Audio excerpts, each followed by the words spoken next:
Hei, olen Marko Mäkilä e-Learningiltä ja tässä videossa on tarkoitukseni näyttää, miten Office 365 sähköpostit integroituvat e-Learning oppimisalustalle. Olen kirjautuneena e-Learningiin Matias Nykänen nimisen oppilaan oikeuksin ja olen omalla koontinäytölläni. Koontinäytölle on mahdollista lisätä sähköpostisisältölohko, joka poimii automaattisesti Office 365 palvelusta saapuneet sähköpostit ja sen kautta on myös mahdollista suoraan kirjoittaa uusi sähköpostiviesti.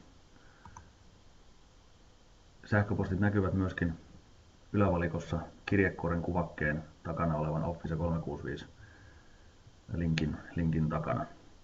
Kun napsautan kyseistä linkkiä, se johtaa Office 365 sähköpostipalveluun, josta näen saman viestin, joka näkyi äskeisellä e-Learning koontinäyttösivulla. Integraatio toimii siten, että kun käyttäjällä luodaan e-Learningiin tili, luodaan automaattisesti hänelle myöskin tili Office 365-palveluun. Käyttö on todella helppoa ja vaivatonta ja mahdollistaa sähköpostien tarjoamisen myöskin oppilaille. Kiitos.